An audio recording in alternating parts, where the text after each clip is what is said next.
सबको नमस्ते और बहुत बहुत धन्यवाद ज्वाइन करने का। आज का मंत्र पढ़ लेते हैं, कोई भी एक। आज ओम विश्वानि देव सवितर दुरितानि परासुव यद भद्रम तन्न आसुव। ओम। ये मेरी एक रिक्वेस्ट है आप सब से कि जो मेरी YouTube की चैनल है, जो मैं आप लोगों को फॉरवर्ड करता हूँ सबको, जिस पे हम रिकॉर्डिंग करते हैं, और जो फेसबुक की है, इनके ऊपर विजिट करके थोड़ा सब्सक्रिप्शन और लाइक्स लगाइए ताकि थोड़ा बूस्ट हो। ठीक है, इसको सब्सक्राइब करिए और लाइक भी करिए। और जो एक अभी मैंने मंत्र जो पढ़ा है विश्वानी देव वाला, हम लोगों ने जब इन मंत्रों पर स्तुति प्रार्थना उपासना मंत्रों पर जब हमने प्रवचन किया था, तो ये जो पहला 2 मंत्र वाला प्रवचन का मेरी जो टॉक है ना, उसको 10,000 व्यूज मिले हुए हैं। 10,000 व्यू मिले हैं उसको। तो अगर 10,000 व्यू मिले हैं तो इसका मतलब लोग देख रहे हैं और अच्छा लग रहा है, तो एक दूसरे को फॉरवर्ड कर रहे हैं। तो उनको लाइक करिए और सब्सक्राइब करिए, तो it will help me a lot. तो अब चलिए स्टार्ट करते हैं। हमने 43 44 तक कर लिए थे, 45 को हम शुरू करेंगे। तो 44 तक का जो मैंने किया था उस पर अगर कुछ पूछना कहना हो तो पूछ लीजिए, नहीं तो फिर 45 से शुरू कर लेते हैं।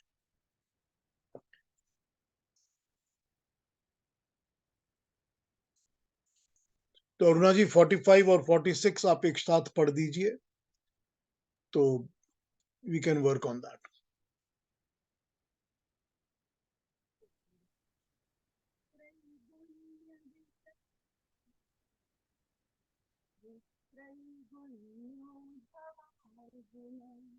अरुणा जी आपकी आवाज आ नहीं रही।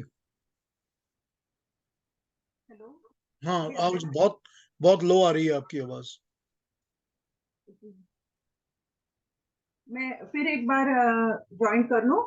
हाँ ना, अभी आपकी आवाज आ रही है, इस वक्त आ रही है आपकी आवाज। Okay okay. त्रैगुण्य विषया वेदा निस्त्रैगुण्यो भवार्जुन निर्द्वन्द्वो नित्यसत्त्वस्थो निर्योगक्षेम आत्मवान् यावानर्थ उदपाने सर्वतः सम्प्लुतोदके तावान् सर्वेषु वेदेषु ब्राह्मणस्य विजानतः। आइए ये 2 मंत्रों के सीधे अर्थ समझते हैं। 46 बहुत इंटरेस्टिंग है और इस पर बहुत ज्यादा चर्चा हुई है, बहुत ज्यादा बातें हुई हैं। तो उन पर अब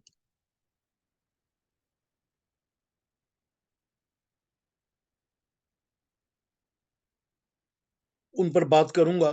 2-3 शब्द इसमें ऐसे हैं जिसको कि इस पे एक्सप्लेन करना चाहिए, तो मैं करूंगा उसको।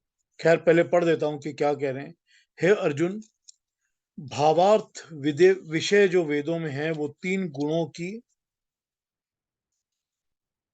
प्रतिपादक हैं, 3 गुणों के प्रतिपादक हैं। तुम इन 3 गुणों से परे हो जाओ, निर्द्वंद हो जाओ, सदैव सत्व की दशा में, अर्थात चित्त की उस मूल दशा में जिसमें काम क्रोध लोभ इत्यादि नहीं होते, उसमें स्थित होकर नवीन वस्तुओं की प्राप्ति और पुराणों की रक्षा करने की चिंता छोड़कर अपने ऊपर अधिकार रखो तथा मन चित्त और बुद्धि आदि को अपने वशीभूत कर लो। 46 बता रहा है, जितना अर्थ की पूर्ण जल से भरे हुए सरोवर से है, उतना ही जानने वाले ब्राह्मण के लिए या ब्रह्म ज्ञानी के लिए वेदों में है। दूसरे एक्सप्लेनेशंस पढ़ते हैं, फिर आता हूं इस पर समरी पर। 46 हे अर्जुन, ये वेदवादियों की दुर्दशा बताई गई है जो वेद को नहीं जानते और व्यर्थ उनके संबंध में बातें करते हैं। किंतु विद्वान जन जो होते हैं, विज्ञान वाले होते हैं, वो संपूर्ण वेदों में एक एक अक्षर और मात्रा में इतना तत्व भरा है। नहीं, ये सॉरी, ये 46 हो गया, 45 पढ़ रहा हूँ। हे अर्जुन, वेद त्रिगुण विषय वाले हैं, पर तू इस त्रिगुण से रहित होकर द्वंद से मुक्त हो जा। नित्य सत्व अवस्था बनाकर योग क्षेम की चिंता से रहित होकर आत्मवान बन। सॉरी, अगला है, हे अर्जुन, उन वेदवादियों की दुर्दशा बताई गई है जो वेदों को नहीं जानते और व्यर्थ में बातें करते हैं, किंतु विज्ञानवान ब्राह्मण के लिए तो संपूर्ण वेदों में एक एक अक्षर और मात्रा का इतना तत्व भरा है जितना जल प्याऊ में होता है, जिसमें जल भरकर दीवार के ऊपर निकाल दिया जाए, ऊपर से फ्लो करने लगता है, यानी ओवरफ्लो करने लगता है।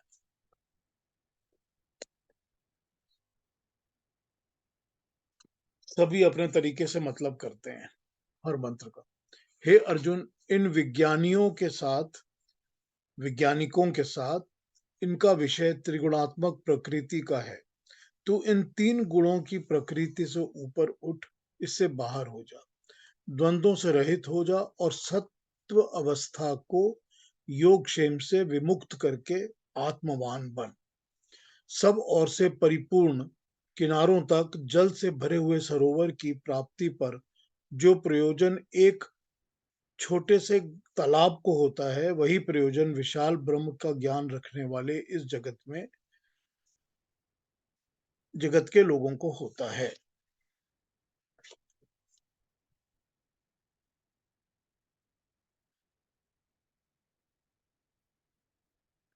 हे अर्जुन, प्रकृति के वर्णन में तीन गुण हैं, तू तीन गुणों से अलग हो जा, द्वंद से मुक्त हो जा, योग क्षेम की चिंता छोड़ दे, सत्व भाव में नित्य स्थित हो जा, आत्मबल वाला बन।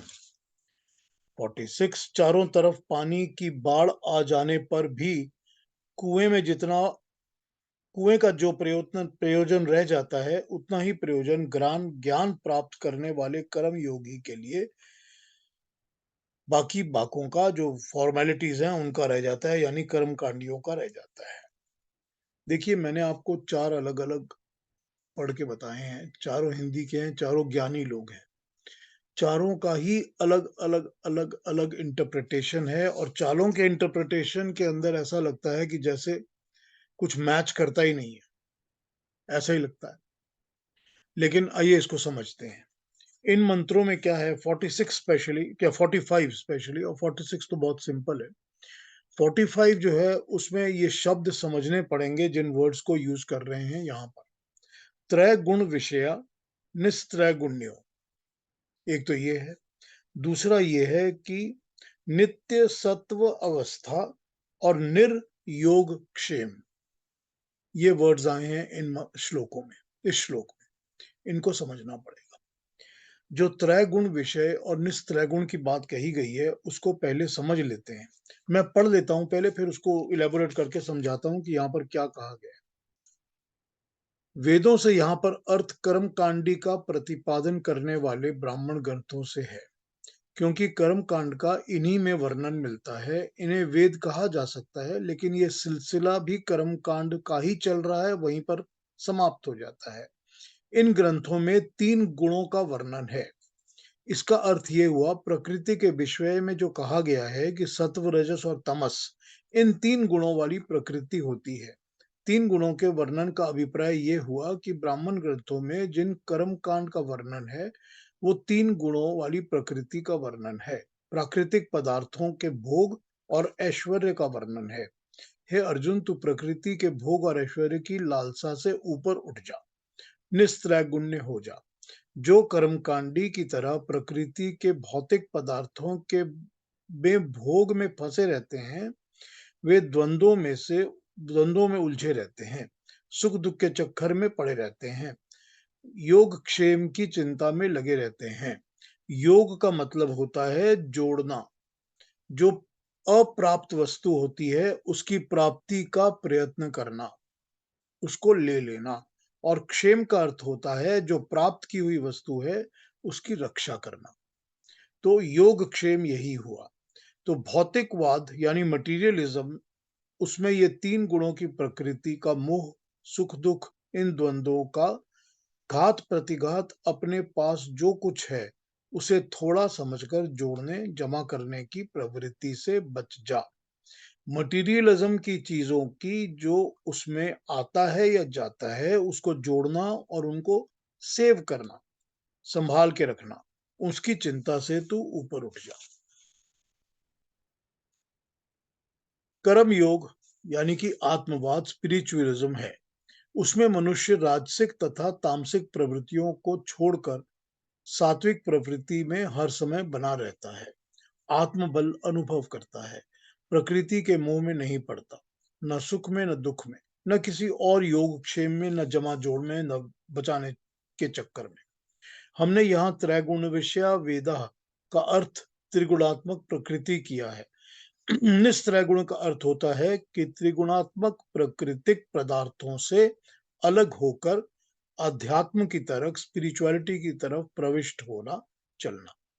सत्वस्थ का अर्थ है सात्विक प्रकृति का हो जाना।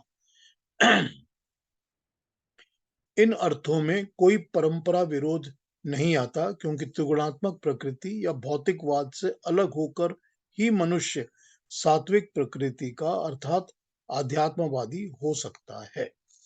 त्रिगुणात्मक प्रकृति के भौतिकवाद से अपने को जुदा कर लेना, आध्यात्मवाद के सत्व गुण से सात्विक प्रकृति से अपने को जोड़ लेना, यही यहाँ पर बताया गया है। दो एक और पढ़ते हैं, फिर आपको बताता हूँ।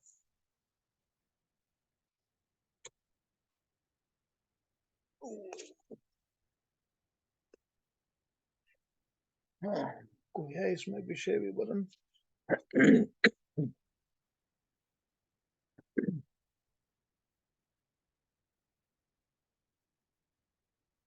यहाँ जिस तरह से भोग और ऐश्वर्य में डूबे लोग अपनी बात प्रस्तुत करते हैं, उससे तो ये पता चलता है कि तमस रजस सात्विक यही सारे विषय हैं जो सारे संसार में फैले हुए हैं।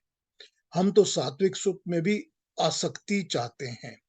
स्वाध्याय एक अत्यंत सात्विक सुख है, किंतु युद्ध क्षेत्र में अगर कोई स्वाध्याय में आसक्त होकर सैनिक अपना कर्तव्य भूल जाए तो उसके सात्विक आसक्ति से सारे राष्ट्र का नाश हो सकता है। ये महान आसक्तिवाद सीख फल प्राप्ति होगी, इसलिए तू तीनों गुणों की आसक्ति से ऊपर उठना सीख, जिससे तू निर्द्वंद अर्थात शीत और उष्ण, मान और अपमान आदि के सहन में समर्थ हो जाएगा। क्योंकि शारीरिक सुख में आसक्ति गर्मी और सर्दी के रूप में भय और तकलीफ पैदा करती है, और सामाजिक यश में जो प्राप्ति होती है उसमें मान और अपमान का द्वंद्व है जो फंसाती है। सात्विक आसक्ति से छूटकर तू स्वयं सत्व रूप में आ जाएगा तो सदा सत्व में रहेगा, तुझे योगक्षेम की चिंता नहीं रहेगी। इस प्रकार बाहर के सुखों में आसक्ति से छूटकर जो कर्तव्य पालन आत्मसंतोष की पहचान पा लेता है वही आत्मवान होता है, क्योंकि उसकी आत्मा आसक्ति पाश से छूट जाती है। बस तू भी आत्मवान बन जा। लास्ट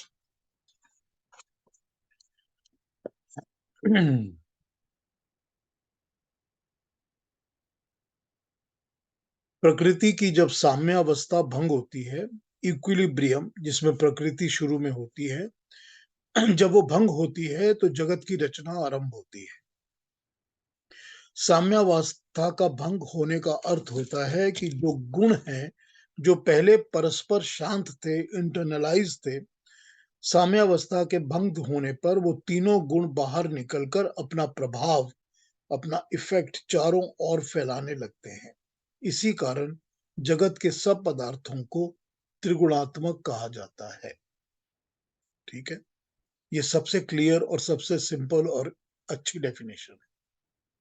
ये कहते हैं कि जो प्रकृति होती है जब उसकी साम्यावस्था भंग होती है, प्रकृति के जो परमाणु होते हैं जब वो सोए रहते हैं, इंटरनलाइज रहते हैं, उनकी एक्टिवेशन नहीं हुई होती, तो उनको साम्यावस्था कहा जाता है। साम्या सम, इक्विलिब्रियम, उस इक्वल में वो सोए हुए बैठे हुए रहते हैं। उनके अंदर भी वो तीन गुण तो होते हैं, लेकिन वो तीन गुण इंटरनलाइज होते हैं, वो बाहर शो नहीं करते, अपने आप को अफेक्ट में नहीं लाते। वो कहते हैं कि जब उनकी साम्यावस्था को भंग किया जाता है, जब परमात्मा अपना तेज उन पर डालकर उनके इक्विलिब्रियम को भंग करता है, वो एक्शन में आ जाते हैं, क्रिएशन बनाना शुरू करते हैं, तो उनके जो 3 गुण हैं, वो बाहर निकल के चारों ओर अपने प्रभाव को फैलाने लगते हैं। ठीक है? समझ आ रहा है ना? त्रैगुण त्रैगुण विषया वेदा। यहां पर अभिप्राय ये है कि जितने वैज्ञानिक जानने वाले हैं, वेदा, जिनको विद्या है, जो जानने वाले हैं। यहां पर अगर किसी ट्रांसलेशन ने कहीं पर भी आपके पास ये लिखा होगा कि इसका मतलब है कि वेदों में ये 3 गुणों की ही चर्चा है, तो ये बहुत गलत ट्रांसलेशन है। वेदों में चर्चा जरूर है, वेदों तो हर सब्जेक्ट की चर्चा है, लेकिन लिमिटेड टू दिस थ्री नहीं है। तो यहाँ पर जो वेदा शब्द दिया है, उसका मतलब है विद्या धारण किया हुआ है, जो ज्ञानवान है या विज्ञानवान है, जिसके पास विद्या है। त्रिगुण विषय का अभिप्राय है कि प्रकृति के परमाणुओं के भीतर जो 3 गुणों वाली शक्ति है, वह प्रकट होकर चारों ओर चराचर जगत के सब पदार्थों को त्रिगुणात्मक बना देती है। वो शक्ति जितने भी पदार्थ बनते हैं, जो भी बनता है दुनिया में, हर चीज के अंदर वो 3 गुणों को डालकर उनको भी त्रिगुणात्मक पदार्थ बना देती है। उन पदार्थों के इन गुणों के कारण उनको त्रिगुणात्मक कहा जाता है। जो लोग इन पदार्थों के स्वाद के मोह में फंस जाते हैं, वो त्रिगुण विषया वेदा माने जाते हैं। ठीक है, क्लैरिफाई हो गई? जो लोग इन 3 गुणों के पदार्थों के विषयों में फंस जाते हैं, जो भी इनमें फंस जाते हैं, हम सभी फंसते हैं, उन लोगों को त्रैगुण विषया वेदा कहा जाता है। मतलब 3 गुणों के मोह में फंसे हुए और 3 गुणों के बारे में जानने वाले। श्री कृष्ण यहाँ पर अर्जुन से कहते हैं कि इन 3 गुणों से तू पृथक हो जा, द्वंद्वों से रहित हो जा, योग क्षेम से युक्त होकर आत्मवान बनकर, अर्थात अपनी आत्मा में विश्वास रख। अब देखिए, इसको समझते हैं कि क्या बताया गया है। भगवान कृष्ण यहाँ पर कह रहे हैं कि तू ये जो त्रय गुण विषया वेदा है, इसको समझ लेते हैं। 3 गुण कौन से होते हैं? सत्व, रजस और तमस। ठीक? हर वस्तु के अंदर, हर चीज के अंदर, हर एक परमाणु के अंदर, ऑब्वियसली तो हर एक एटम के अंदर ये 3 गुण होते हैं। सभी में ये 3 गुण होंगे। सभी में ये 3 गुण इसीलिए होंगे क्योंकि जब उनके ओरिजिनल परमाणुओं में ये 3 गुण हैं और परमाणु ही इकट्ठे होकर एटम्स को बना रहे हैं, ग्रुप बनता है तो एटम बन जाते हैं। जब गुट बनता है, एक ग्रुप जमा होता है, तो एक एटम बन जाता है। अब एक एटम के अंदर मल्टीपल परमाणु होते हैं, तो जब मल्टीपल परमाणु होते हैं और उन परमाणुओं में 3 गुण हैं, तो जरूरी बात है कि वो 3 गुणों से युक्त ही एटम बन रहा है। और उस एटम से जो भी चीजें दुनिया में बनती हैं, हमारा चमड़ा, स्किन भी, और हमारे अंदर की चीजें भी, हमारी हड्डी भी, आंखें भी, कान, नाक, सब कुछ, और ये दुनिया में सब कुछ, पेड़ पौधे, खाना पीना, सब कुछ, लोहा भी, चांदी भी, सब कुछ, ये सब चीजों के अंदर वो 3 गुण जरूर होते हैं। वो 3 गुण होते हैं तमस, रजस, सत्व, जिसको जब मटेरियल वर्ल्ड में ट्रांसफॉर्म हो जाते हैं, बन जाते हैं, तो हम उनको तेजस, वैकार, भूतादि कहना शुरू करते हैं। तब उनका मतलब हो जाता है सीधा इलेक्ट्रॉन, प्रोटॉन और न्यूट्रॉन। बड़ा स्ट्रेट मतलब है। अब हमको ये पता है और हमारी साइंस को भी ये पता है कि हर एक एटम में ये तीनों जरूर होते हैं। हमको पता है और इस साइंस को भी पता है, और यही वेद कहते हैं। तो जब उसने ये कहा, भगवान कृष्ण ने, कि त्रित्रय गुण विषया वेदा, मतलब जो इन 3 गुणों के विषयों को जानते हैं, तो इनके विषय कौन से होते हैं, सब्जेक्ट कौन से हो गए इन 3 गुणों के? सब्जेक्ट सारा कुछ हो गया, सारी दुनिया हो गई, सारी प्रकृति हो गई, जो मेडिसिन पे काम करता है उसको ही पता है कि मेरी मेडिसिन में भी ये 3 गुण है। जो लोग कारपेंटरी का काम करते हैं उनको ही पता है कि कारपेंटरी में लकड़ी में भी और आरे में भी और काटने में भी सब चीज में 3 गुण प्राप्त है। उनको सबको पता है। तो सब लोग जो जो इन विषयों में काम करते हैं, त्रैगुण विषया वेदा, उनके लिए कहा गया है कि वो 3 गुणों के विषयों में ज्ञान रखते हैं या विज्ञान रखते हैं। नॉलेज एंड साइंस, दोनों चीजें। ठीक। उनके लिए कहा गया है कि ये त्रैगुण विषया वेदा है। हो गई ना क्लैरिफाई बात? तो जब 3 गुणों के विषयों को जानने वाले हैं, मतलब संसार के सभी लोग जो इन चीजों को जानते हैं, जो भी हम लोग जानते हैं, हमारे अंदर जितनी भी अक्ल है, जितनी विद्या है, समझ है, हम सब इनको जानते हैं। हम सब जानते हैं, हमको पता है कि कंप्यूटर है, ऐसा है, इसको ऐसे काम करना है, हमको पता है हमारे पास माइक्रोफोन है, हमको पता है सामने टेलीविजन है, हमको पता है हमारे पास रिमोट कंट्रोल है, हम खाना खा रहे हैं, उसमें हम आज ये खा रहे हैं, कल वो खा रहे हैं, परसों पिज्जा खा रहे हैं, जो भी खा रहे हैं, सब में हमको पता है कि इनमें क्या-क्या गुण है, क्या नहीं है। हम उन सब चीज़ों के जानकार हैं, नॉलेज है हमको। उसमें से कुछ लोग हैं जो एक्सपर्ट हैं और इसके बारे में थीसिस करके डॉक्टर बने हुए हैं, कुछ लोग नहीं है। लेकिन जानते तो हैं ना किसी लेवल पर। तो ये त्रिगुण विषया वेदा, ये सारी दुनिया यही है। वो अर्जुन को कह रहे हैं तू निस्त्रैगुण्या बन जा, मतलब इन 3 गुणों से ऊपर उठ जा। क्योंकि ये 3 गुण तुझको क्या देते हैं? 3 गुण देते हैं तेरे को सुख और दुख। कभी सुख देते हैं, कभी दुख देते हैं, कभी खुशी मिलती है, कभी तकलीफ होती है। यही 3 गुण ही देते हैं ना, इन दुनिया की सब चीजों को यूज करके ही तो ये मिलता है ना हमको। तो ये तुझको सुख और दुख देते हैं। और फिर समाज में ये तुझको मान और अपमान भी देते हैं। जिस सोसाइटी में तुम जिंदा रहते हो, वहां पर तेरे को कभी सम्मान मिलता है, कभी अपमान मिलता है।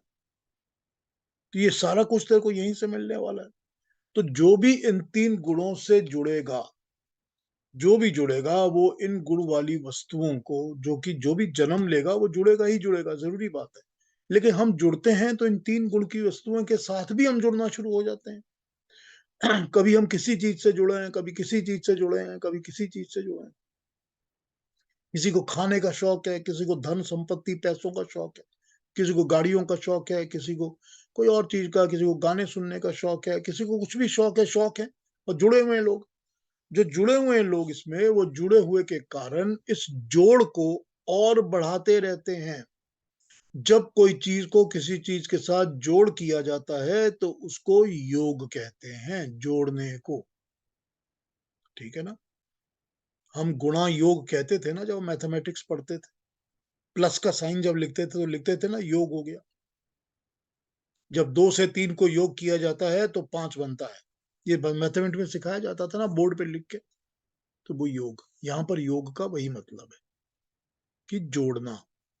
तो जो भी इन 3 चीजों के साथ, गुणों के साथ जुड़ते हैं, वो और जोड़ने की चिंता में लगे रहते हैं कि मेरे को और खाना कैसे मिलेगा, मेरे को और भी चावल चाहिए और गेहूं चाहिए और भी दालें चाहिए, ये भी चाहिए, वो भी चाहिए, मुझे मकान भी बड़ा चाहिए, एक मकान और चाहिए, मेरे पास जितने कपड़े हैं 2 कपड़े और ले लेने चाहिए। वो जुड़े रहते हैं और नॉलेज में भी जुड़े रहते हैं कि अगर मेरे को आज इतना नॉलेज मिल गया है, मैंने थीसिस कर ली है, मैं पीएचडी डॉक्टर हो गया हूं, तो मुझको आगे बढ़ना है, मैं और एक डॉक्टरेट कर लूं।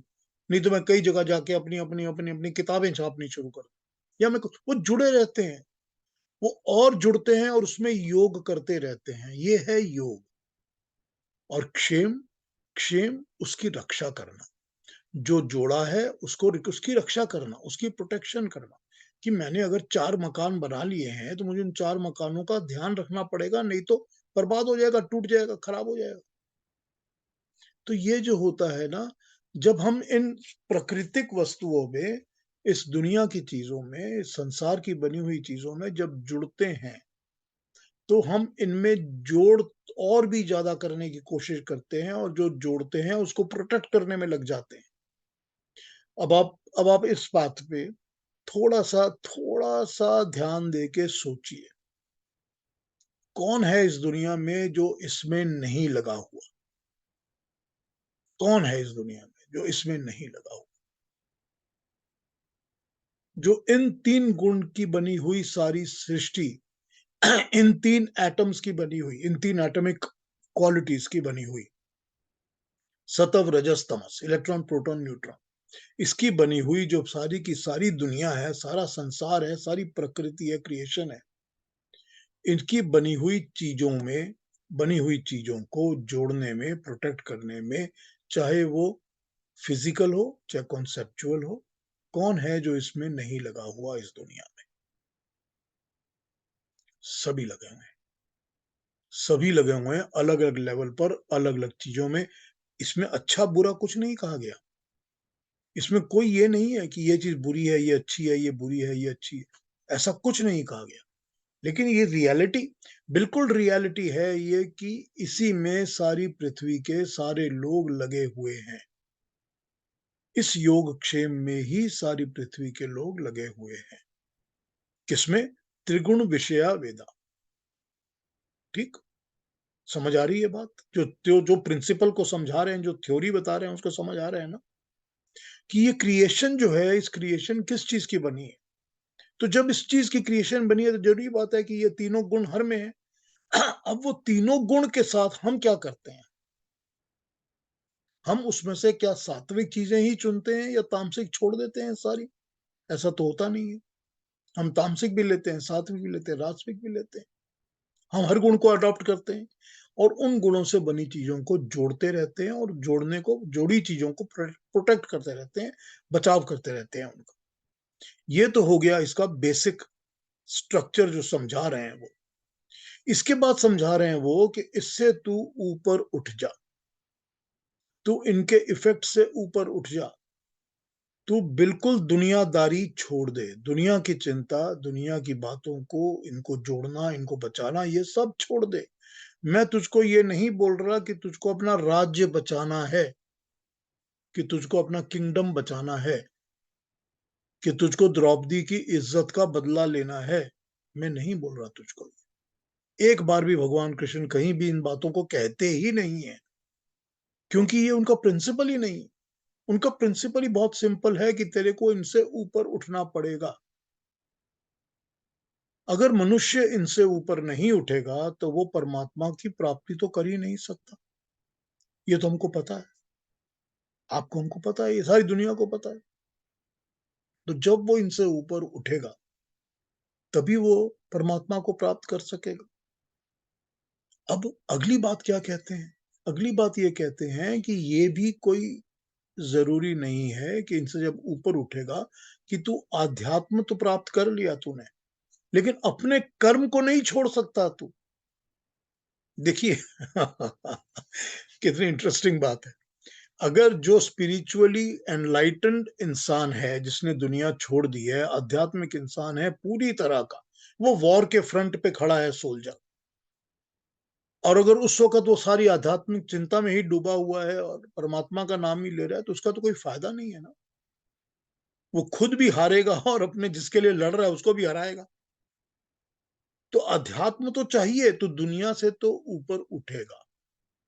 स्त्री गुण, 3 गुणों वाली प्रकृति को, संसार को छोड़ के तो ऊपर तो उठेगा। लेकिन स्वधर्म और सकर्म नहीं छोड़ेगा तू। कर्म तो तेरे को करना ही है ना, वो भी तो कर्म है ना।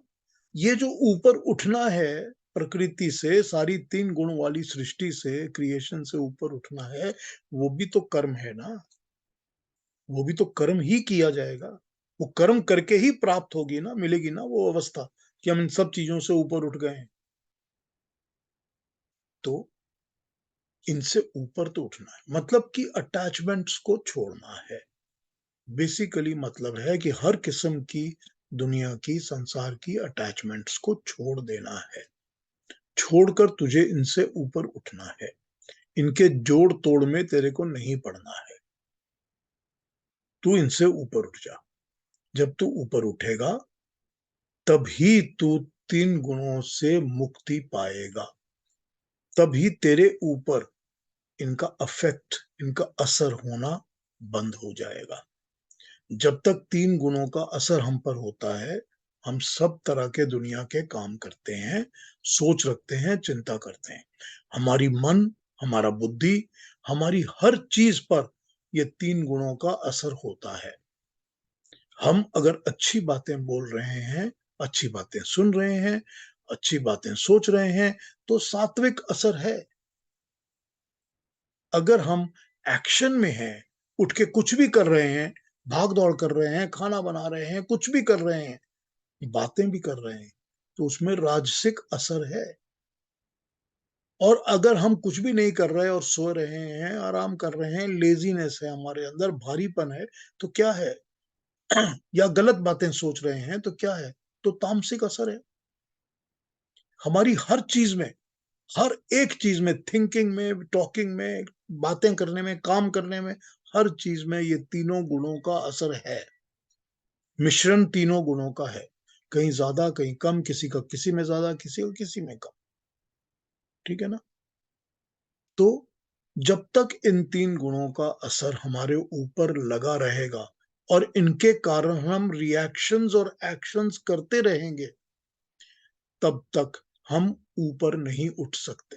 हम डिटैचमेंट नहीं फॉलो कर सकते।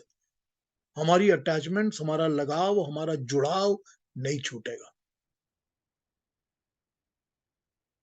ये एक एक श्लोक के अंदर उन्होंने पूरी की पूरी सन्यास की और मेडिटेशन की, मोक्ष की फिलॉसफी समझा दी है, एक श्लोक के अंदर।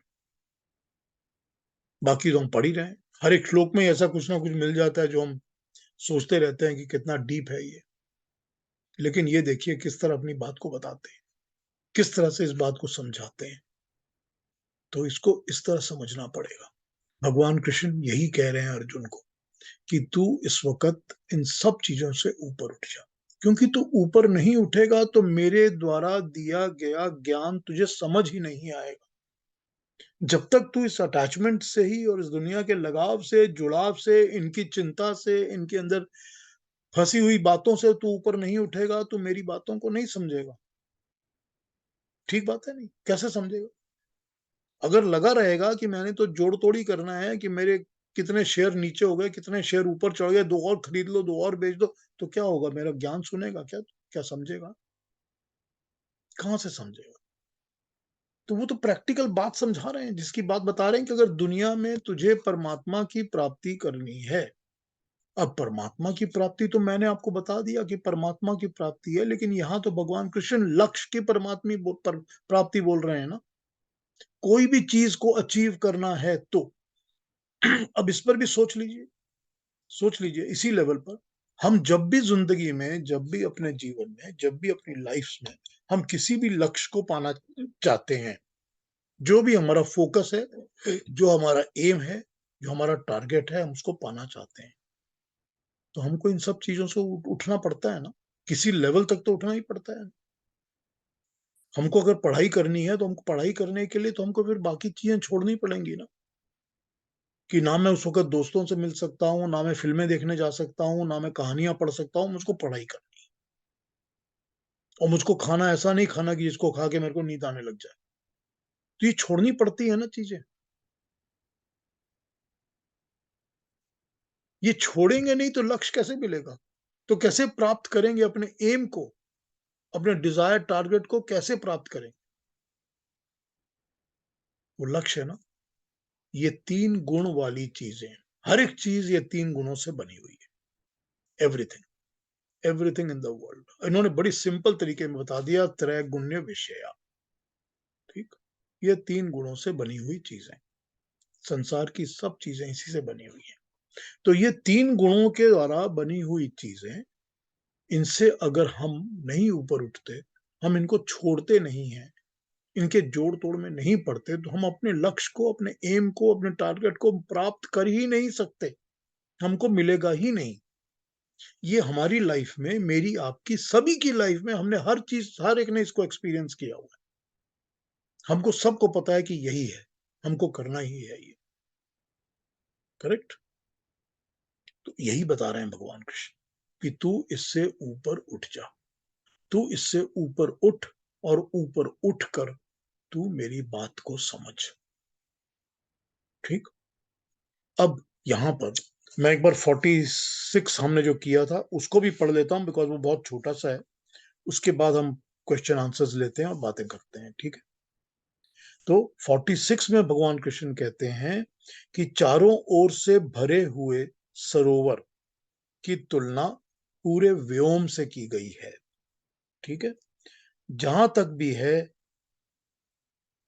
वहां तक उससे की गई है, अर्थात संपूर्ण जगत जिसमें हमारी पृथ्वी है, इस सौर मंडल का ज्ञान वैज्ञानिकों को है। चारों तरफ से भरा हुआ सरोवर मतलब ये जो पूरी गैलेक्सी है, जो सारी की सारी इतनी बड़ी विशाल क्रिएशन है ईश्वर की, परमात्मा की, जो कि सिर्फ हमारी पृथ्वी नहीं है। हमारी पृथ्वी उसके सामने बिल्कुल एक ऐसे ओशन में एक कुआं होता है, ऐसी है, सागर में एक कुएं के बराबर है, ठीक। तो उसकी तुलना इस तरह की गई है और उसको व्योम बताया गया है। व्योम includes all types of galaxies, everything that is there, जो पूरा का पूरा है वो कंप्लीट व्योम कहा जाता है उसको। हमारा सौर मंडल आकाश गंगा के कई लाख गुना छोटा है, और उस सौर मंडल में हमारी पृथ्वी ऐसी है जैसे कि एक सागर में एक टेनिस बॉल रख दिया जाता है। पृथ्वी का ज्ञान, उसको हम विज्ञान कहते हैं। व्योम तो असीम है, अनलिमिटेड है। उसमें हमारी आकाश गंगा के जैसी बहुत सारी और आकाश गंगाएं हैं। अब तक लगभग 400 ऐसी आकाश गंगाएं देखी जा सकती हैं, और व्योम तो उससे भी बहुत बड़ा है। व्योम को ही परमात्मा ने इस श्लोक में बताया गया है। इस बड़े ब्रह्म चक्र में जीव फंसे हुए हैं। इस बहुत बड़े ब्रह्म के चक्र में जीव फंसे हुए हैं। जैसे भंवर में हम भ्रमित हुआ होकर फंसे रहते हैं, तब अपने से पृथक एक आत्मा परमात्मा को तो हम मानते हैं, पर जीव परमात्मा से संयुक्त होगा या अपने आत्मरत्व को प्राप्त करेगा। यही बात यहाँ की गई है। ये जो ऊपर कहा है वो परम ब्रह्म है। उन तीन अक्षर प्रतिष्ठित, इन तीन अक्षरों में अति रिक्त वे भी हैं जो ब्रह्म ज्ञानी जाने जाते हैं, और जो जन्म मरण में युक्त हैं वो भी हैं। विशाल सागर परम ब्रह्म वो व्योम है। हमारी पृथ्वी जिसका ज्ञान हमारे वैज्ञानिकों को है, वो एक छोटे से गड्ढे की तरह उसकी तुलना की गई है। आइए अब इसको भी समझा लेता हूं और फिर बातें करते हैं। जो ये श्लोक है 46, उसमें ये बताया है कि सब ओर से भरा हुआ, तू जो सोच रहा है, जिस जिस तीन गुणों से युक्त होकर पृथ्वी के बारे में मैं और तुम बातें करते हैं या वैज्ञानिक बातें करते हैं, वो जैसे एक बहुत बड़े सागर में, बहुत बड़े समुद्र में एक टेनिस बॉल होता है, वैसा ही है। हमारी जो आकाश गंगा है, जो हमारी गैलेक्सी है, इस व्योम में ऐसी पता नहीं कितनी गैलेक्सीज हैं। तो अगर उस सागर में कहा जाएगा कि पता नहीं कितने टेनिस बॉल फिट होंगे, तो उसका तो कोई एंड ही नहीं है। तो इसी से समझाया गया है कि तू ये छोटी छोटी चिंताएं जो होती है ना, कि मैं इस दुनिया में हूं, मुझे दुनिया की फिक्र करनी है, मेरा एक मकान भी है, ये भी है, वो भी है, ये सब क्या है? ये पृथ्वी क्या है? ये पृथ्वी उस इतने बड़े सागर में एक टेनिस बॉल के बराबर है। इससे भी वो यही समझा रहे हैं कि तू इस चिंता से ऊपर उठ, क्योंकि जो परमात्मा है वो असीम है, अनलिमिटेड है, उसकी कोई लिमिटेशन नहीं है, वो इतना महान है, इतना बड़ा है। इस मंत्र में, इस श्लोक में भगवान कृष्ण यही उसको बता रहे हैं, क्योंकि अगले श्लोक में वो अपना क्या कहा जाए, उसको गीता का सार दे देंगे, कर्मण्येवाधिकारस्ते मा फलेषु कदाचन। तो अब वो यही बता रहे हैं कि जो परमात्मा है और जो परमात्मा का तत्व है, उसका जो ज्ञान है, उसके बारे में जो समझ है, उस समझ को जब तुम एक्सपेंशन के साथ नहीं सोचते, इतना बड़ा और इतना विराट और इतना महान नहीं सोचते, तो तुम उस परमात्मा की सोच नहीं ला सकते अपने दिमाग में। यही जो चीज तो तुझको आंखों के सामने दिखती है, सारी की सारी दुनिया, सारी सृष्टि, यही चीज केवल इतना ही परमात्मा नहीं है। इससे ऊपर उठना पड़ेगा। इससे ऊपर उठ के ही परमात्मा को समझना पड़ेगा कि वो इतना विशाल है, हम किसकी चिंता में लगे हैं? हमने अपनी पृथ्वी के बारे में सोचा है, तो हमारी पृथ्वी तो इस सारे के सारे समुद्र के अंदर एक टेनिस बॉल के जैसी है, और उस टेनिस बॉल में मेरा मकान, वो तो एक डॉट भी नहीं है। और हम उसकी योगक्षेम में लगे रहते हैं सारा दिन। फिर हम परमात्मा के बारे में सोचते ही नहीं है, क्योंकि हम तो जुड़े ही वहां पर हुए हैं। तो यही भगवान कृष्ण बोल रहे हैं कि तू ऊपर उठेगा इन सब चीजों से, इन गुणों से, इन चिंताओं से, तो तू मेरी बात को समझ सकेगा, तो तू परमात्मा के तत्व को जान सकेगा, उसको पा सकेगा। ये 45 46 में उन्होंने समझाया है। अब अगर इसमें नहीं है और कुछ और भी समझना है, तो मैं दोबारा इसको एक्सप्लेन करने को तैयार हूं, पूरी चीज को। हाँ, अब अरुणा जी, आप क्या कहना चाहती हैं, पूछिए।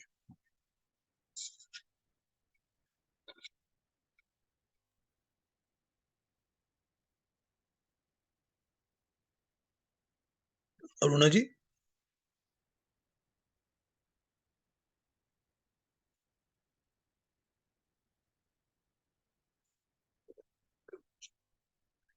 क्या हुआ? अरुणा जी का माइक नहीं काम कर रहा? सुन नहीं पा रही?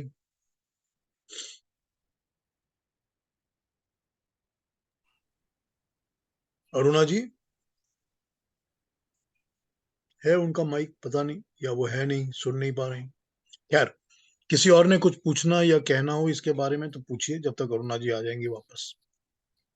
पीयूष जी, हाँ जी, हाँ जो जी, आपने कुएं के बारे में बताया वो मेरे को जरा समझ नहीं आया। वो ये कह रहे हैं कि सपोज करिए कि आपके गांव में कुआं है, और कुएं से पानी ले रहे हैं, ठीक है। अब गांव में बाढ़ आ गई, ठीक है ना, फ्लड हो गया। हम्म। सारा हाँ का सारा, सारा का सारा प्रांत, सारा गांव, सारा का सारा एरिया, सब कुछ पानी में डूबा हुआ है। तो फिर वो जी। कुएं की इंपॉर्टेंस कहाँ रह जाती है? हाँ जी, अब वो हाँ, अच्छा कुआं, ये अब वो बोल रहा है। कुआं क्या है? वो कुआं उतना ही है ना, बस। जब आपको पूरा का पूरा सरोवर दिखता है तो कुआं कुछ नहीं है ना। बराबर। हाँ। तो वही हुआ ना, कि जैसे समुद्र के अंदर अगर कोई टेनिस बॉल जैसा है, वैसा ही दिख रहा है ना। अरुणा जी को हम्म। डिवाइस में प्रॉब्लम हो रही है, वो दूसरी डिवाइस से ज्वाइन कर रही है, यही उन्होंने बताया है। एनी जी ने मैसेज दी है। एनी जी कह रही हैं, जीते रहिए, क्या अच्छा समझाते हैं आप। चलो, थैंक यू एनी जी। हाँ, श्वेता जी, आप पूछिए, क्या पूछना है? सर श्वेत मेरा क्वेश्चन थोड़ा थोड़ा मतलब मैं खुद ही कंफ्यूज हूँ एक्चुअली। आई मीन क्यों भगवान का पर्पस क्या है? व्हाई दिस सर्व शक्तिमान ने उनका क्या उसके पीछे क्या रीजन था? Why he has created so many things? नहीं, एक बार फिर पूछिए।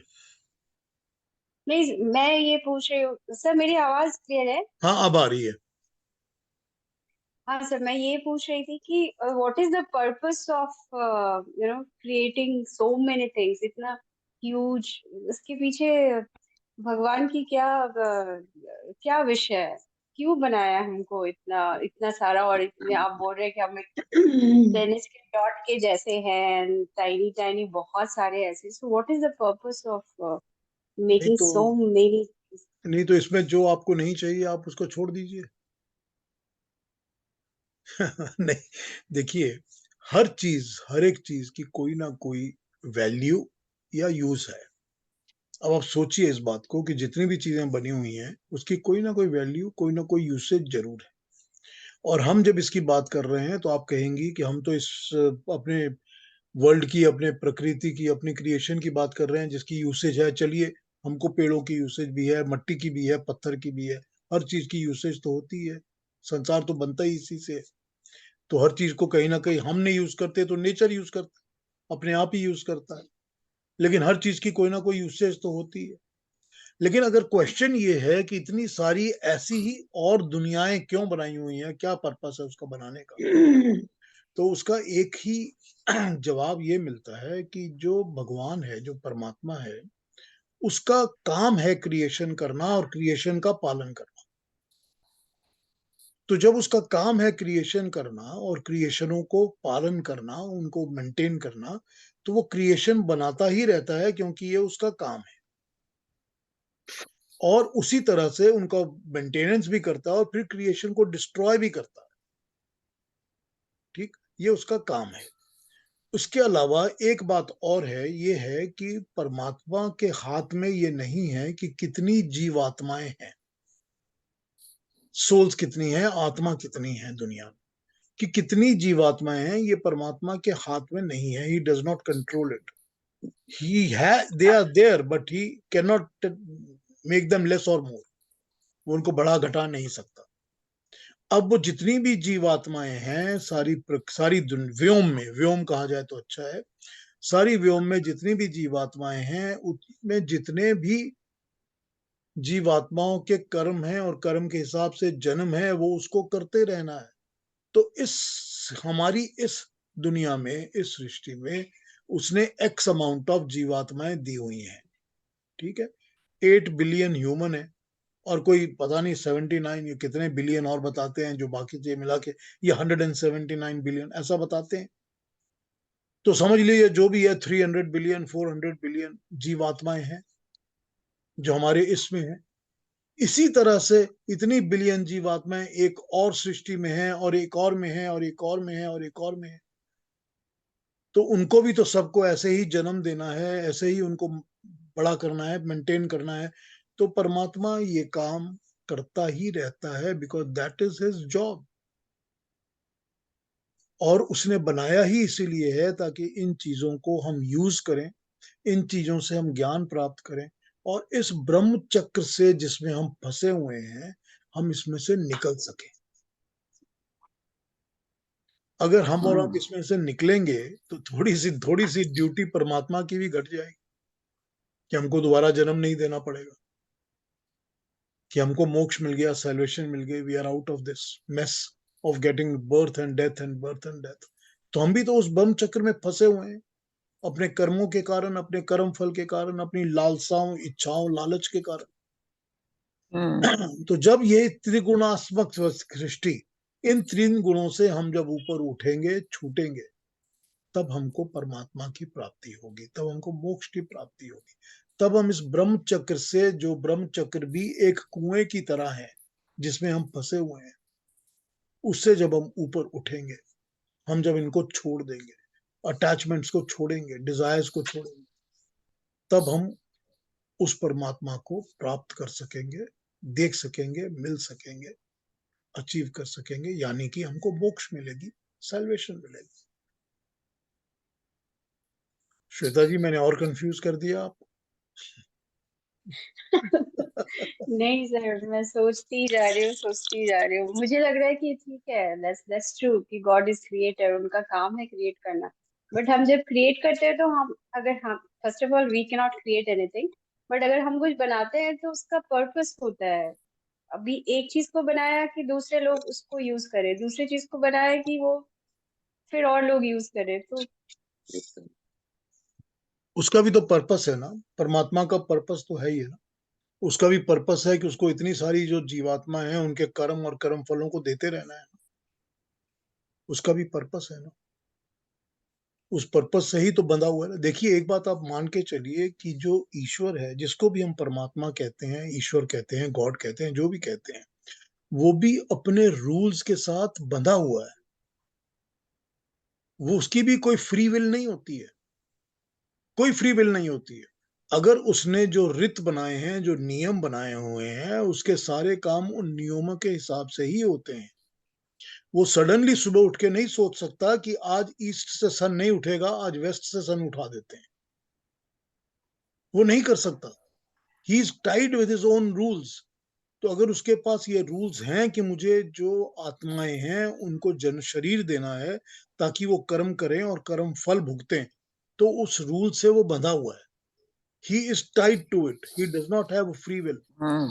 अगर वो लॉज बनाता है कि ये लॉ इस तरह है कि जो पानी है वो हमेशा नीचे को बहेगा, ग्रेविटी होगी, मनुष्य ग्रेविटी के ऊपर पांव से खड़ा होगा, he can not break these rules. वो अपने नियमों में बंधा है। तो ये सारी चीजें उसकी कार्यकारिणी को समझाती हैं। Why does he this? Why does he do that? And why does he do this?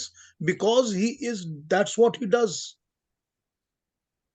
Because वो हमारे को जन्म देता है, हमारे कर्मों का फल देता है, फिर दोबारा कर्म करते हैं, फिर कर्म फल देता है और हमारी इच्छाओं को पूरा करता है, हमारी बर्निंग डिजायर्स जो भी होती हैं उनको पूरा करता है।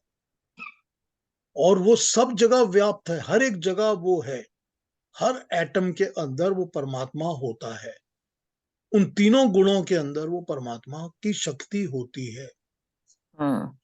ये सारे उसके काम है, ये सारे उसके पर्पस हैं और उसके काम है।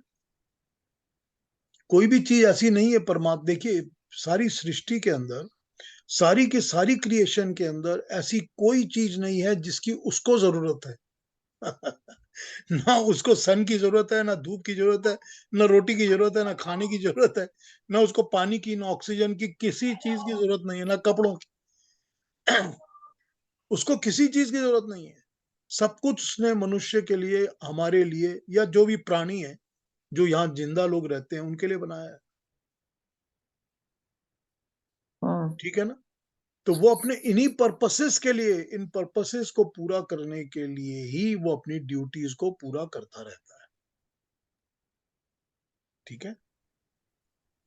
ठीक है कुछ सर। आ रहा है समझ में? बहुत बहुत ज्यादा वेग है ना अभी भी? नहीं नहीं सर।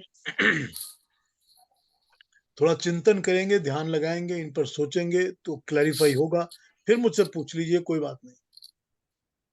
जी सर। वेग तो है, अभी भी वेग तो है। तो आप पूछिए युक्ता जी, क्या पूछेंगी? मैं ये पूछ रही थी, जिस तरह अब हमारी पृथ्वी है, इसी तरह से और गैलेक्सीज हैं या पृथ्वी हैं या जो भी प्लैनेट्स हैं, तो जो आत्माएं हैं वो उसी तक ही सीमित हैं, एक दूसरी जगह जा सकती हैं कि एक गैलेक्सी की आत्मा दूसरी गैलेक्सी में जा सकती है, या जो हमारी पृथ्वी की आत्माएं हैं वो हमारी पृथ्वी पर ही रहेंगी? देखिए, अब ऐसा है कि जो हमारे कर्म फल होते हैं, हमारे कर्म फल तो अपनी इस पृथ्वी के साथ ही जुड़े होते हैं हाँ जी, हाँ ना। जी। अगर मैंने कुछ किसी के साथ अच्छा किया है तो मुझको पे बैक इसी पृथ्वी में, उसी से की आत्मा के थ्रू मिलेगा। जो 100 आदमियों को मैंने गोली मारी है, तो उन 100 आदमियों की जवाबदारी मेरे को इसी पृथ्वी पर होगी। जब मैं वापस आऊंगा तो पूछेंगे मेरे को, कर्मफल वहीं भुगतना पड़ेगा ना। तो जब इसी पृथ्वी में कर्मफल फंसे हुए हैं, इस कर्म भी इसी में फंसे हुए हैं, तो मेरे को जरूरी बात है कि इसी पृथ्वी में आते रहना पड़ेगा, जाते रहना पड़ेगा। अब जब मोक्ष मिल जाएगा तो उसके बाद मैं इस गैलेक्सी को जंप करके दूसरी में जा सकता हूँ कि नहीं? क्यों जाना चाहूंगा? वहां पर अलग तो कुछ होगा नहीं, यही होगा। तो मैं तो एक जब दूसरी मोक्ष गैलेक्सी में छलांग मार के क्यों जाना चाहता हूँ? मुझे बताइए कि मुझे क्या मिलेगा अगर मैं मोक्ष प्राप्ति कर चुका हूँ? मुझे नहीं चाहिए कुछ भी, परमात्मा मेरे को मिला हुआ है, मेरे को जन्म नहीं लेना है दोबारा। तो मैं फिर किसी दूसरी गैलेक्सी में जाकर करूंगा क्या? जन्म तो मैंने लेना नहीं है, हम्म, तो क्या करूंगा? तो मोक्ष भी फिर उसी गैलेक्सी में ही, उसी जगह ही ठीक रहती है। हैं आत्माएं? हाँ, मतलब आत्मा जो वहीं मोक्ष रहती मिल है, गया वहीं पे बिल्कुल। ही रहती हैं आत्माएं, कहीं हाँ, और नहीं जाएंगी? बिल्कुल बिल्कुल रहती हम्म, ठीक है। है। आज क्या का तो कन, बहुत अच्छा था, क्या कॉम्प्लेक्स था पर बहुत अच्छा था। क्या कंफ्यूजिंग है बताइए, फिर पूछिए। अभी भी क्या कंफ्यूजिंग है, पूछ लीजिए। अभी तो पीयूष जी बहुत दिमाग अच्छा में समझाया आपने, बहुत अच्छा वर्ड बाय वर्ड। अब वो उसको थोड़ा सा ये साकाम भक्ति योग और निष्काम भक्ति योग के बारे में कृष्ण भगवान ने इसमें क्या बताया है? क्यों अपने आप को कंफ्यूज करती हैं आप सकाम भक्ति और निष्काम भक्ति से? वो कई बार हो जाता है ऐसे ही। जो जो बताई जाए बात, तो उसी पर ध्यान दीजिए, बस वो क्लियर हो जाएगी। और बातें नहीं, इधर आज उधर का अभी खींचेंगी तक तो फिर तो कंफ्यूज क्लियर है, होगा। क्योंकि आपने वर्ड बाय वर्ड जो है समझाया है आज। हाँ, मैंने वर्बटिम इसीलिए समझाया क्योंकि जब मैं वर्ड्स नहीं समझाऊंगा तो बात समझ में नहीं हाँ, आएगी। बिल्कुल बिल्कुल। सही बात है, तो सही बात है। बड़ा सिंपल तरीके से भगवान ने ये बताया है कि दुनिया की चीजों के साथ अटैचमेंट और जोड़ तोड़ मत रखो, बिल्कुल इनसे ऊपर उठ जाओ। जब ऊपर उठोगे तो ही तुमको अपने परमात्मा की प्राप्ति होगी, तो ही तुमको लक्ष्य की प्राप्ति होगी, तो ही तुमको बात समझ में आएगी। बस बड़ी सिंपल तरीके से भगवान ने ये बात बताई है। अब उसको क्योंकि सांख्य दर्शन फॉलो कर रहे हैं, तो सांख्य के प्रिंसिपल जो होते हैं कि इसमें 3 गुण होते हैं हर परमाणु में, उस तरीके से बता दिया। हम्म ठीक। तो यही उन्होंने बताया है पूरी बात में। हाँ अरुणा जी, आप पूछिए, क्या पूछेंगे? जी, मेरी आवाज आ रही है? हाँ बिल्कुल आ रही है, पूछिए। आपने बहुत अच्छे तरह से एक्सप्लेन किया कि तीनों गुणों से ऊपर उठना, यानी उससे अलिप्त रहना, उससे अटैचमेंट नहीं रखना। लेकिन ये अटैचमेंट नहीं रखने का जो मेथड है, क्या वो कर्ता भाव को छोड़ने का मेथड है, कि जो हमारा अहंकार है वो हमें हर चीज को ऐसे बताता है कि ये मैंने किया, ये मैंने किया, ये मेरी वजह से हुआ। तो ये चीज को अगर हम छोड़े तो क्या हम उस रास्ते पे जाएंगे, निस्त्रैगुण्य भव? नहीं देखिए, यहाँ पर भगवान कृष्ण जो हैं वो प्रिंसिपल समझा रहे हैं कि कैसे करना है, क्या करना है। ठीक है, कैसे करना है इस पर वो शायद आगे आ जाएंगे, जब वो कर्मण्येवाधिकारस्ते की बातें करेंगे तो आगे इस पर आ जाएंगे कि कैसे करना है। लेकिन यहाँ पर भगवान कृष्ण ये बता रहे हैं कि जो भी तेरे को अचीव करना है, कुछ भी अचीव करना है दुनिया में, तो ये चीजों के साथ तेरे को अपनी सारी दुनिया की चीजों के साथ अटैचमेंट्स को छोड़ना ही पड़ेगा। अभी तक तो यही समझा रहे हैं कि अटैचमेंट्स को छोड़। ये तो कह नहीं रहे कि तो अपने कर्म को छोड़ दे, ये तो कहेंगे नहीं। वो ये भी नहीं कहेंगे कि वो स्वधर्म स्वकर्म जो है उसको छोड़ो, वो भी नहीं कहेंगे वो। लेकिन अटैचमेंट्स को छोड़ो। जब अटैचमेंट्स को छोड़ोगे तो स्वधर्म और स्वकर्म का स्वरूप जो है, उसका जो रियली, उसका जो फॉर्म है, उसका जो तरीका है, वो एकदम दूसरे तरह से सामने आके खड़ा हो जाए। फिर वो नहीं रहेगा जो अभी तक हम सोच रहे थे। अगर मैं कॉलेज में जा रहा हूँ कि मेरे को पढ़ाना है लोगों को, और मेरे दिमाग में रहता है कि मैं अगर इतनी क्लासेस लेता हूँ तो इतनी सैलरी मुझे मिलती है, इतनी मेरी इनकम होती है, तो मेरा एम इस वक्त क्या है? मेरा एम है पैसे का कमाना। अगर मैं उसमें से ऊपर उठ जाता हूं और मैं ये सोचता हूं कि मेरा काम ही है विद्या का दान देना और मैं जाकर ज्ञान का दान ही दे रहा हूं, तो क्या होता है? तो मैं उसकी अटैचमेंट से छूट जाता हूं, तो मैं दूसरे पर्पस, मेरा चेंज हो जाता है, बिल्कुल उसका स्वरूप ही चेंज हो जाता है, जो मेरा पर्पस है उसका। तो वो तो यही समझा रहे हैं ना भगवान कृष्ण कि तू इनसे ऊपर उठ, अटैचमेंट्स को छोड़ दे। ये जोड़ तोड़ में जो तू लगा हुआ है, इस जोड़ तोड़ को बड़ा करने में, उसको प्रोटेक्ट करने में, और भी अचीव करने में, इनको छोड़ दे, इन सब को छोड़ दे। वो यही समझा रहे हैं भगवान कृष्ण यहाँ पर। तो जब तक वो छोड़ेगा नहीं तब तक ये काम नहीं होगा। अटैचमेंट्स को छोड़ेगा नहीं तब तक तेरे को हायर पर्पस अचीव होगा नहीं तेरे। वो तो यहाँ पर यही समझा रहे हैं, अपने तरीके से समझा रहे हैं, समझा तो ये रहे हैं। अब उसमें बात समझने की ये है कि हम जिन चीजों को छोड़ते हैं, कि सपोज करिए कि हमने खाना पीना वगैरह ये सब छोड़ दिया, या घूमना छोड़ दिया, या जो चीज चिपकी हुई है जिसके साथ वो छोड़ दिया, वो ठीक है, वो सब समझ में आ रही है बात है, फिजिकल चीजें एक होती हैं। उसी तरह से तो हमारी सोच के अंदर, हमारी अहंकार के अंदर, हमारे थॉट के अंदर, हमारे मन में, बुद्धि में, चित्त में, हर जगह ये तीन गुण है ना। वहां भी तो ये तीन गुण है ना, वहां भी तो इनसे ऊपर उठना है ना। जब तक वहां ऊपर नहीं उठेंगे, बाकी छोड़ी चीजों का तो कोई फायदा ही नहीं होगा। ठीक है ना? जब तक इससे ऊपर नहीं उठेंगे तब तक कोई फायदा नहीं होगा। तो वही अहंकार जो आपने पूछ लिया, वो वहीं पर आ गया कि अहंकार भी तो आफ्टर ऑल तमस है ना, वो भी तो तामसिक गुण है ना। हमारे अंदर की खराब चीज है, वो खराब चीज ही इलेबोरेट होके अहंकार बनी हुई है ना। तो जब हम तीन गुणों को छोड़ ही रहे हैं, तब तो हम तमस को भी छोड़ रहे हैं ना। वो तो ये नहीं कह रहे कि सिर्फ बुरा, वो तो कहते हैं सभी कुछ छोड़ दो, अच्छा बुरा सोचो ही मत, छोड़ दो। तो जब अपना दिमाग, हमारा माइंड, हमारी इंटेलेक्ट जो है पूरी तरह से ब्लैंक हो जाएगी कि हमने सब कुछ छोड़ दिया, तो उसमें क्या रहेगा? उसमें आत्मस्थ, जो अपनी आत्मा के अंदर स्थित है, ठहरा हुआ है। आत्मा में ठहरा हुआ क्या है? अपनी आत्मा का तत्व है और परमात्मा। तब वो सामने समझ में आ जाएगा, क्योंकि हमने बाकी सब कुछ छोड़ दिया। बराबर। तो जब हमने अपने माइंड इंटेलेक्ट को भी फ्री कर दिया इन चीजों से, कि हमने सभी कुछ छोड़ दिया है, अच्छा बुरा सब छोड़ दिया है, तो हमको अपने अंदर का आत्म तत्व दिखाई देने लगेगा। उस आत्म तत्व के अंदर परमात्मा दिखने लगेगा, तब हम उसको अचीव कर सकेंगे। यही बता रहे हैं वो यही बता रहे हैं कि इन सब चीजों को छोड़ोगे तभी ऊपर उठ सकोगे, तभी उस तत्व को प्राप्त कर सकोगे जो परमात्मा है, तभी अपने राइट। लक्ष्य को प्राप्त कर सको। ठीक है ना अरुणा और जी? यहाँ जी बहुत अच्छी तरह से मुझे समझ में आया, और यहीं पे मुझे मेरे नेक्स्ट क्वेश्चन का भी आंसर मिल गया कि मेरा वो सवाल था कि 45 और 46 में क्या लिंक है। 46 में जो बताया गया है वो 45 से कैसे लिंक हो रहा है, लेकिन उसका जवाब भी मुझे अभी मिल गया कि इस तरह से जब आप ज्ञानी हो जाते हैं, ज्ञान मिलता है, तो वो 46 में बताया गया है। तब आप छोटी छोटी ये सारी बातों के बारे में नहीं सोचते। Correct, correct. आपको वेरी एक गुड। पता, देखिए हम जब वो मंत्र पढ़ते हैं ना, एक प्रेयर में, हिरण्यगर्भा समरवर तथाग्रे भूत सजाता और ऋतम च सत्यम चा विदा तपसो अधजायत, ये मंत्र यही बताते हैं। ये मंत्र बताते हैं कि वो परमात्मा जो है, वो इस तरह की सृष्टि जिसमें हम बैठे हैं, अरे वो क्या इसको, आउच।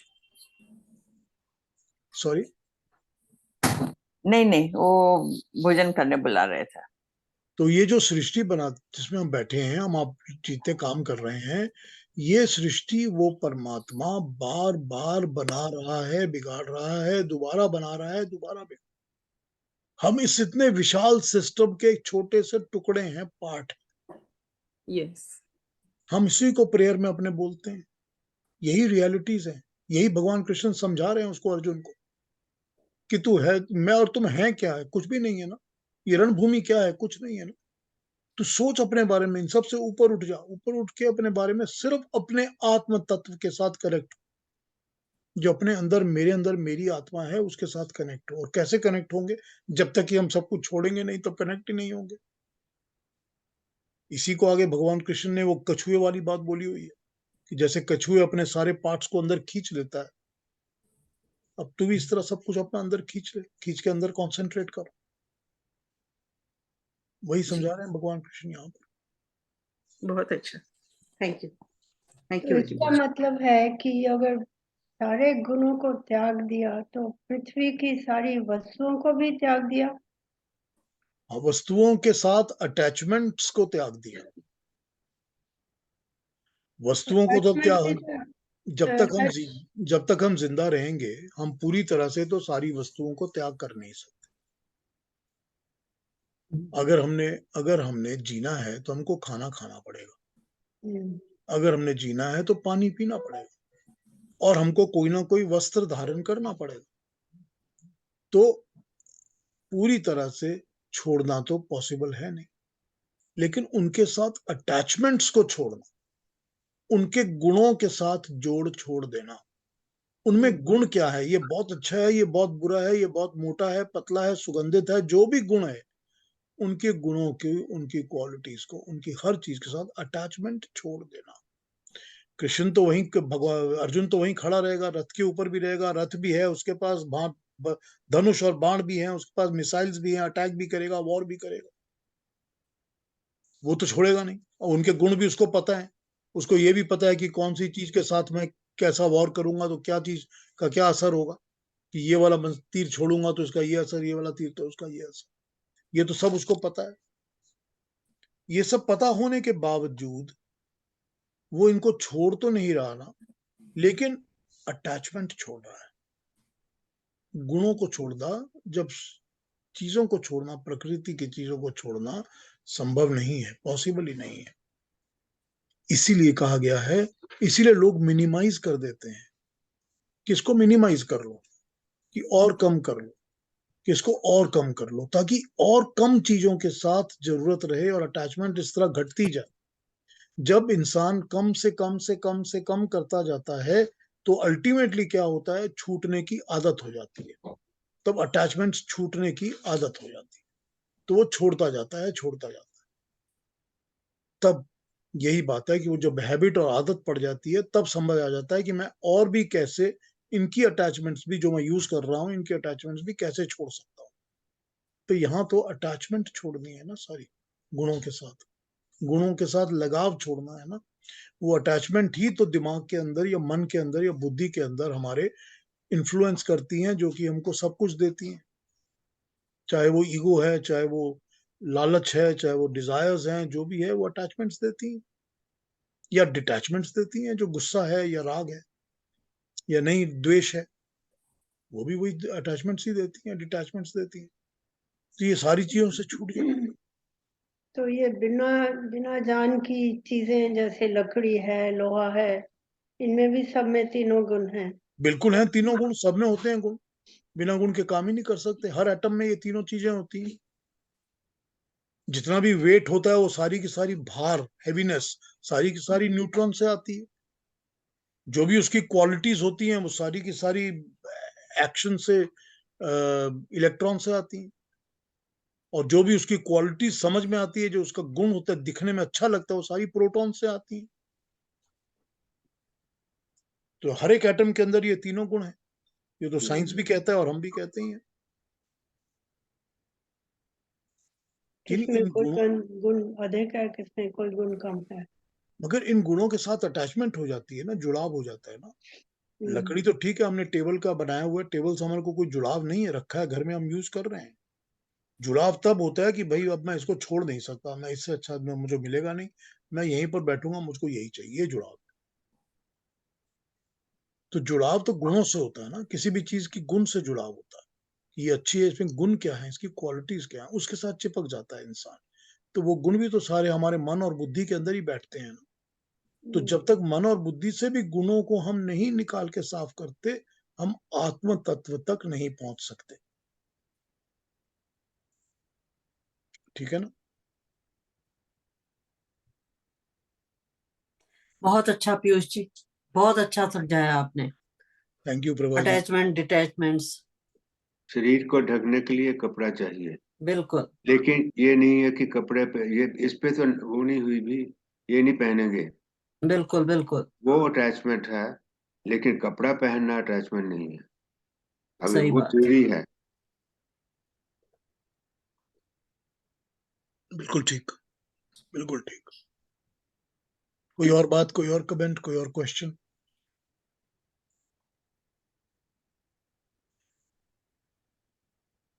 फिर भी कुछ रहेगा दिमाग में, कोई क्वेश्चंस होंगे, कोई क्लैरिफिकेशन चाहिए तो कल पूछ लीजिए, मैं फिर समझा दूंगा, मैं दोबारा बोल दूंगा पूरी बात। श्वेता जी, आपके मन में फिर भी कोई प्रश्न हो तो जरूर कल पूछ लीजिएगा, मैं फिर समझा दूंगा आपको। हेजिटेट मत करिए, ठीक है। मेरा काम है जी समझाना, सर। मैं समझाऊंगा। अब कल क्या करेंगे कि कल हमने 47 तो शुरू करना ही है। 47 तो कर्मण्येवाधिकारस्ते वाला मंत्र है, श्लोक है। सारी दुनिया उस श्लोक को जानती है। तो हमने 47 तो करना ही है, लेकिन उसके पहले मैं दुर्गा पे माँ बात दुर्गा करूंगा। का। माँ दुर्गा पे बात करूंगा। और जो नवरात्रि की 9 अलग अलग किस्म की 9 दुर्गा कही जाते हैं, 9 रूप, उनके बारे में बात करूंगा। तो पहले 4 या 5 पे कल बात कर लूंगा, फिर अगले 4 या 5 पे अगले सैटरडे बात कर लूंगा। तो इस तरह बात करूंगा कल मैं कोशिश करूंगा कि मेरे को अपने नोट्स मिल जाएं, तो जरा इजी हो जाएगा। वैसे तो आप नाम बताएंगे तो मैं उसके क्वालिटीज और गुण आपको बता ही सकता हूँ, लेकिन जब अपने नोट्स कुछ दिख जाएं तो अच्छा होगा, नहीं तो मैं अपनी रिकलेक्शन से या जो भी हैंडी अवेलेबल है उससे बता यदि दूँ। ये मिल जाए तो बहुत अच्छा तो है, ना हाँ, मिले तो शरीर को कष्ट मत दीजिएगा। नहीं वही है प्रोग्राम वही है, कष्ट तो क्या दूंगा मैं। हम्म। सो यही कल उस पे ही बात करेंगे, दुर्गा के अलग अलग रूप पे। बड़ी अच्छी, बड़ी इंटरेस्टिंग फिलोसफी है, बहुत इंटरेस्टिंग फिलोसफी। हम समझते हैं ना कि ये बस मूर्ति की पूजा कर रहे हैं या इस तरह नाच कर रहे हैं, या ऐसा कुछ नहीं है। इसमें बहुत डीप फिलोसफी है, बहुत ही डीप फिलोसफी है। कल समझाऊंगा, बड़ा मजा आएगा आप लोगों को इसको भी समझ के। बहुत अच्छा लगता है उस पर। मैं कई बार उनके जो दुर्गा सप्तशती के मंत्र वगैरह होते हैं ना, श्लोक, या उनको कई बार सुनता हूँ। ये लोग पढ़ते रहते हैं, बड़ी जोर जोर से पढ़ेंगे, न न न न करके एक एक एक पढ़ेंगे और सारा हो जाएगा। उस तरह नहीं होता उनके। अगर आप ब्रेकअप करके मतलबों को समझे ना, उनके शब्दों को अर्थ करें, बड़ा मजा आएगा। बहुत डीप मीनिंग निकलता है उनमें से। यही है सारा कुछ। तो कल उस पर बात करूंगा, और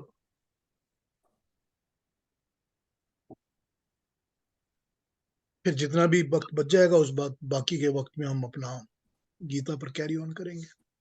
ठीक है ना? ठीक है, थैंक यू, नमस्ते। बहुत अच्छा, नमस्कार नमस्ते। पीयूष जी, बहुत अच्छा। नमस्ते, थैंक यू सो धन्यवाद। मच जी। कल मिलते हैं फिर। ये याद नमस्ते। रखिएगा कि आप लोगों को YouTube और Facebook पे जाके लाइक भी करना है और सब्सक्राइब भी करना है, प्लीज कर लीजिए। ठीक है, जी लाइक एंड सब्सक्राइब कर लीजिए। अब एक मेरी टॉक को अगर 10,000 व्यूज मिले हैं तो इस चीज को बढ़ाना चाहिए। यस। ठीक है ना? बिल्कुल। चलिए, नमस्ते।